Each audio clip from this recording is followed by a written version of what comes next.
மகாராஷ்டிராவில் விக்ரோலி அருகே விபத்திற்குள்ளானதை கண்ட முதல்வர் ஏக்நாத் ஷிண்டே உடனடியாக தனது கான்வாயிலிருந்து இறங்கி விபத்தில் காயமடைந்த மூதாட்டிக்கு உதவியுள்ளார். தானேயில் இருந்து சட்டப்பேரவை கூட்டத்தொடரில் பங்கேற்பதற்காக அவர் சென்று கொண்டிருந்த போது இந்த சம்பவம் நடந்துள்ளது. ஆம்புலன்ஸ் மூலம் மருத்துவமனைக்கு அனுப்பி வைக்கப்பட்ட அந்த மூதாட்டியின் நலன் குறித்து அதிகாரிகளை அனுப்பி கேட்டறிந்துள்ளார்.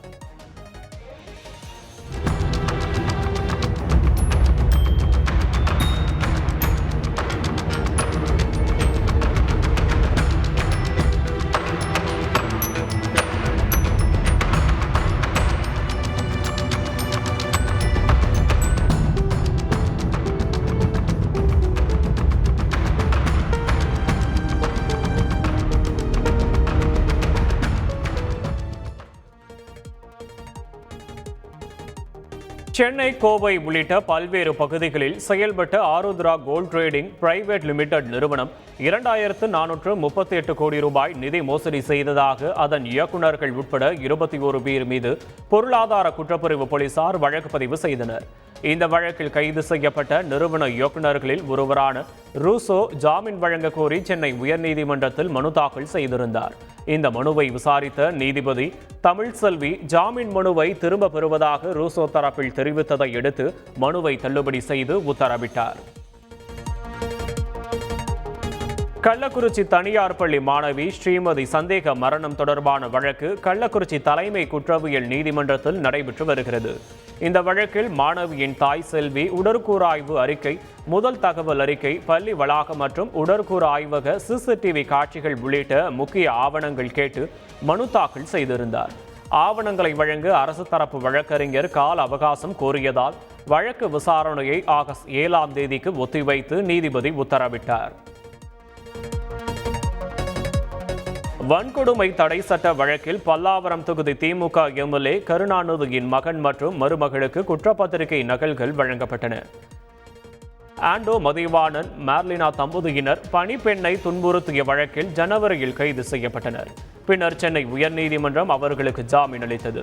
இந்த வழக்கு தொடர்பாக சென்னை முதன்மை அமர்வு நீதிமன்றத்தில் தாக்கல் செய்யப்பட்ட குற்றப்பத்திரிகையின் நகல் அவர்களிடம் வழங்கப்பட்டது. வழக்கு விசாரணையை ஜூலை 22ஆம் தேதிக்கு நீதிபதி எஸ். அள்ளி தள்ளி வைத்தார். திருப்பத்தூர் மாவட்டம் வாணியம்பாடி அடுத்த பழைய வாணியம்பாடி பகுதியைச் சேர்ந்தவர் ராஜேஷ். இவர் அதே பகுதியில் ஒருங்கிணைந்த பண்ணை நடத்தி வரும் நிலையில் பண்ணைக்குள் புகுந்த சிறுத்தை அவருக்கு சொந்தமான ஆடுகளை கடித்து குதறியுள்ளது. இதில் 8 ஆடுகள் உயிரிழந்தன. அதிர்ச்சியடைந்த ராஜேஷ் வனத்துறை அதிகாரிகளுக்கு தகவல் அளித்துள்ளார். சம்பவ இடத்திற்கு விரைந்த வனத்துறையினர் கால் தடத்தை வைத்து விசாரணை மேற்கொண்டு வருகின்றனர். அமைச்சர் மா. சுப்பிரமணியன் அமெரிக்காவின் பால்டிமோர் நகரத்தில் உள்ள உலக புகழ்பெற்ற ஜான் ஹாப்கின்ஸ் பல்கலைக்கழகத்தில் மாணவர்களிடையே உரையாற்றினார். இதில் முதலமைச்சரின் மருத்துவ திட்டங்கள் பற்றி மாணவர்களிடம் வகுப்பறையில் எடுத்துரைத்தார். இந்நிகழ்வில் அரசு கூடுதல் தலைமை செயலாளர் ககன்தீப் சிங் பேடி, தமிழ்நாடு டாக்டர் எம்ஜிஆர் மருத்துவ பல்கலைக்கழக துணைவேந்தர் நாராயணசாமி மற்றும் ஜான் ஹாப்கின்ஸ் பல்கலைக்கழக பேராசிரியர்கள் உடனிருந்தனர். ராமேஸ்வரம் மீனவர்கள் 3வது நாளாக தொடர் வேலை நிறுத்த போராட்டத்தில் ஈடுபட்டு வருகின்றனர். மீன்பிடி தடை காலம் முடிந்தும் மீனவர்களுக்கு போதிய விலை கிடைக்காததால் தொடர்ந்து நஷ்டத்தை சந்தித்து வருவதாகவும், மீன்களுக்கு போதிய விலை வழங்காத மத்திய மாநில அரசுகளை கண்டித்து காலவரையற்ற வேலை நிறுத்தத்தில் ஈடுபட்டு வருகின்றனர். இதனால் 700க்கும் மேற்பட்ட விசை படகுகள் நங்கூரமிட்டு கரையில் நிறுத்தி வைக்கப்பட்டுள்ளது. நாள் ஒன்றுக்கு 10 கோடி ரூபாய்க்கு மேல் வருவாய் இழப்பு ஏற்பட்டு வருவதாகவும், இதற்கு மத்திய மாநில அரசுகள் உரிய நடவடிக்கை எடுக்க வேண்டும் எனவும் அவர்கள் கோரிக்கை விடுத்துள்ளனர். தமிழ்நாடு மற்றும் புதுச்சேரி வழக்கறிஞர்கள் சங்கங்களின் கூட்டுக்குழு சார்பில் தமிழகம் முழுவதும் ரயில் மறியல் போராட்டத்தில் ஈடுபடுவதாக அறிவித்திருந்த நிலையில் மன்னார்குடியிலிருந்து மயிலாடுதுறை செல்லும் பயணிகள் ரயிலை வழக்கறிஞர்கள் மறித்து போராட்டத்தில் ஈடுபட்டனர். இதனால் பயணிகள் கடும் சிரமத்திற்கு உள்ளான நிலையில் போராட்டத்தில் ஈடுபட்டவர்களை போலீசார் கைது செய்து தனியார் திருமண மண்டபத்தில் அடைத்து வைத்தனர்.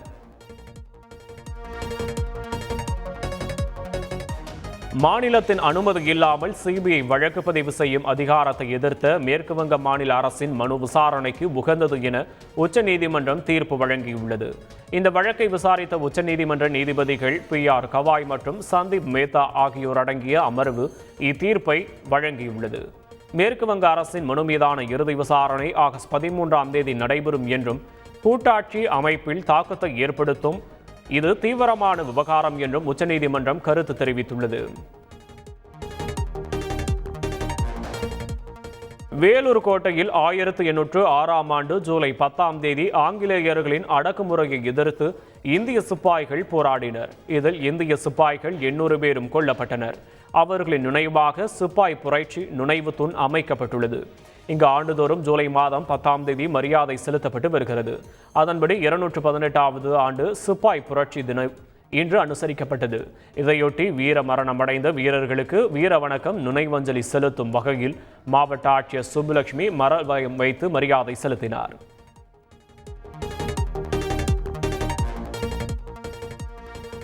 தமிழகத்தில் தோட்டக்கலைத்துறை கட்டுப்பாட்டில் உள்ள முக்கிய பூங்காக்களின் நுழைவு கட்டணம் உயர்த்தப்பட்டுள்ளதாக அறிவிக்கப்பட்டுள்ளது. இதனைத் தொடர்ந்து கொடைக்கானலில் தோட்டக்கலைத்துறை கட்டுப்பாட்டில் உள்ள பூங்காக்களான பிரையன் பூங்கா, ரோஸ் கார்டன், செட்டியார் பூங்காக்களின் நுழைவு கட்டணங்கள் உயர்த்தப்பட்டுள்ளது. இதில் குறிப்பாக பிரையன் பூங்கா மற்றும் ரோஜா பூங்காவில் பெரியவர்களுக்கு 50 ரூபாயாகவும், சிறுவர்களுக்கு 20 ரூபாயாகவும், கல்லூரி மாணவ மாணவியருக்கு 25 ரூபாயாகவும் கட்டணம் நிர்ணயம் செய்து தோட்டக்கலைத்துறையினர் தெரிவித்துள்ளனர். இந்த திடீர் கட்டண உயர்வால் சுற்றுலா பயணிகள் அதிர்ச்சி அடைந்தனர்.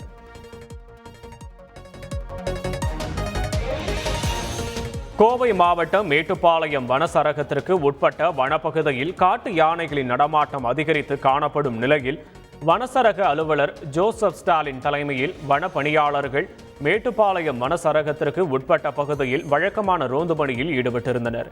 அப்போது அப்பகுதியில் அமைக்கப்பட்டிருந்த கசிவுநீர் குட்டையில் ஆண் காட்டு யானை ஒன்று உயிரிழந்த நிலையில் சடலமாக கிடந்தது. உடற்கூறு ஆய்வின் முடிவில் 27 வயது மதிக்கத்தக்க யானை நுரையீரலில் ஏற்பட்ட சீல் கட்டிகளின் காரணமாக செப்டிசீமியா ஏற்பட்டு உள்ளுறுப்புகள் செயலிழந்து இறந்துள்ளதாக கோவை கோட்ட வனக்காவல் நடை அலுவலர் தெரிவித்துள்ளார். மருத்துவர்களின் ஆலோசனையின்படி உடற்கூறு ஆய்வு செய்யப்பட்ட ஆண் காட்டு யானையின் உடலானது நெல்லிமலை காப்புக்காடு குறும்பனூர் சராக பகுதியில் குழி தோண்டி புதைக்கப்பட்டது.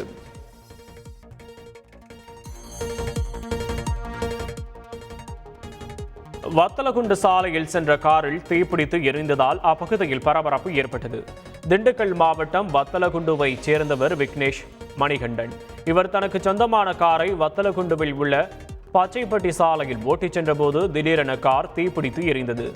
காரில் மலமளவென தீ எரிந்ததால் உடனடியாக வத்தலகுண்டு தீயணைப்பு நிலையத்திற்கு தகவல் தெரிவித்தனர்.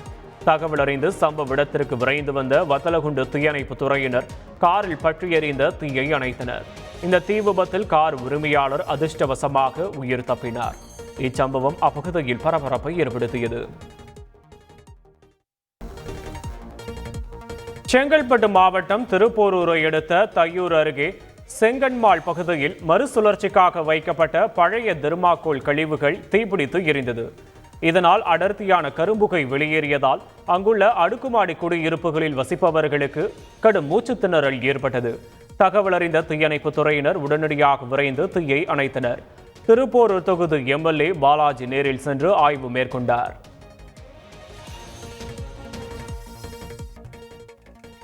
திருப்பூர் மாவட்டம் காங்கேயம் அருகே உள்ள சிவன்மலையில் அரசு பேருந்தில் ஏற முயன்ற பள்ளி மாணவர்கள் 4 பேரை தடுத்து நடத்துனர் தகராறில் ஈடுபட்டதாக கூறப்படுகிறது.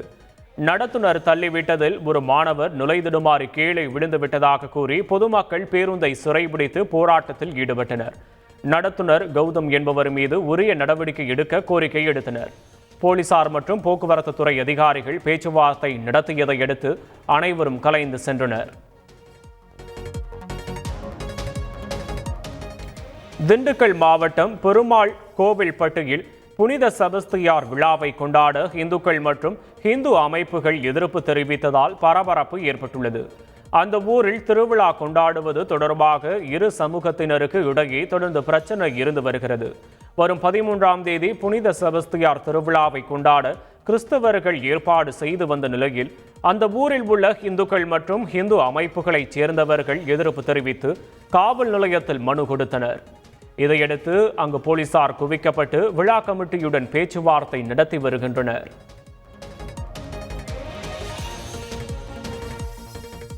தாய்ப்பால் ஊட்டிக் கொண்டிருந்த போது பரிதாபமாக குழந்தை உயிரிழந்தது. தக்கலை அருகே இரணியல் பகுதியைச் சேர்ந்த கூலி தொழிலாளி அருண் ஜெயமீரா தம்பதிக்கு பிறந்து 3 மாதங்களேயான பச்சிளம் பெண் குழந்தை இருந்த நிலையில் ஜெயமீரா வழக்கம் போல் குழந்தைக்கு பால் ஊட்டினார். அப்போது குழந்தை திடீரென பேச்சு மூச்சில்லாமல் மூச்சுற்றது. அதிர்ச்சியடைந்த தம்பதி குழந்தையை பத்மநாபபுரம் அரசு மருத்துவமனைக்கு சிகிச்சைக்காக கொண்டு சென்றனர். அப்போது குழந்தையை பரிசோதித்த மருத்துவர் ஏற்கனவே இறந்துவிட்டதாக தெரிவித்தார். அதிர்ச்சியடைந்த பெற்றோர் அங்கேயே கதறி எழுந்தனர். இதுகுறித்து போலீசார் வழக்கு பதிவு செய்து விசாரணை மேற்கொண்டுள்ளனர்.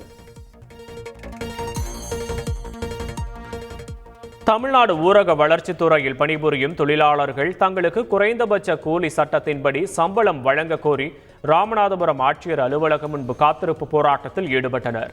இதில் மாவட்டம் முழுவதிலும் இருந்து ஏராளமான பெண்கள் கலந்து கொண்டனர். இந்த போராட்டத்தில் அரசுக்கு கோரிக்கைகளை வலியுறுத்தி முழக்கங்களை எழுப்பினர். பொன்னேரி அடுத்த மீஞ்சூர் அருகே HPCL எண்ணெய் நிறுவனத்தை முற்றுகையிட முயன்ற தொழிலாளர்கள் 100க்கும் மேற்பட்டோர் கைது செய்யப்பட்டனர். பணி நீக்கம் செய்யப்பட்ட தொழிலாளர்களை மீண்டும் பணி அமர்த்த வேண்டும், தொழிலாளர்களுக்கு பண பலன்களை வழங்க வேண்டும் உள்ளிட்ட பல்வேறு கோரிக்கைகள் வலியுறுத்தி சாலை மறியல் போராட்டமும் நடைபெற்றது. இதனால் அப்பகுதியில் பரபரப்பு நிலவியது. மதுபான கொள்கை முறைகேடு வழக்கில் அரவிந்த் கெஜ்ரிவாலுக்கு அளிக்கப்பட்ட ஜாமீனை எதிர்த்து அமலாக்கத்துறையின் மனுவை டெல்லி உயர்நீதிமன்ற நீதிபதி நீனா பன்சல் கிருஷ்ணா விசாரித்தார். அரவிந்த் கெஜ்ரிவாலின் பதில் மனு செவ்வாய் நள்ளிரவு கிடைக்க பெற்றதாகவும் அதற்கு விளக்க மனு தாக்கல் செய்ய அவகாசம் தேவை என அமலாக்கத்துறை சார்பில் கூடுதல் சொலிசிட்டர் ஜெனரல் SV ராஜு கூறினார். இதையேற்று டெல்லி உயர்நீதிமன்றம் விசாரணையை ஜூலை 15ஆம் தேதிக்கு தள்ளி வைத்தது. மழை பொழிவு நன்றாக இருக்கும் என்ற எதிர்பார்ப்பில் தமிழ்நாடு, மத்திய பிரதேசம் உள்ளிட்ட பல மாநிலங்களில் உளுந்து சாகுபடி பரப்பை விவசாயிகள் அதிகரித்துள்ளனர். உளுந்து சாகுபடிக்கான நிலப்பரப்பு 2023 ஜூலையில் 3.67 லட்சம் ஹெக்டேராக இருந்து தற்போது 5.37 லட்சம் ஹெக்டேராக அதிகரித்துள்ளது.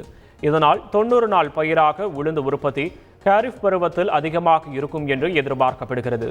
இதனால் இந்தூர், டெல்லி சந்தைகளில் உளுந்து மொத்த விலை சென்ற வாரத்தை விட முறையே 3.1%, 1.08% குறைந்துள்ளது. தமிழ்நாடு, கேரளம், ஆந்திர பிரதேசம் உள்ளிட்ட 11 மாநிலங்களில் சிறைச்சாலை கையேடு கைதிகளுக்கான பணிகளை ஒதுக்குவதில் சாதிய பாகுபாட்டை ஊக்குவிப்பதாக கூறி உச்சநீதிமன்றத்தில் சுகன்யா சாந்தா என்பவர் பொதுநல வழக்கு தாக்கல் செய்தார். மாநில அரசுகளுக்கு மத்திய அரசின் பிப்ரவரி மாத அறிவுறுத்தல் போதாது என்றும் சில மாநிலங்கள் சாதிய பாகுபாட்டை ஒப்புக்கொண்டுள்ளதாக மனுதாரரின் வழக்கறிஞர் வாதிட்டார். வாதங்களை பதிவு செய்து கொண்ட உச்சநீதிமன்ற தலைமை நீதிபதி TY சந்திரசூட் தலைமையிலான அமர்வு தீர்ப்பை தேதி குறிப்பிடாமல் ஒத்திவைத்துள்ளனர். செய்திகளை உடனுக்குடன் தெரிந்து கொள்ள உடனே சப்ஸ்கிரைப் பண்ணுங்க.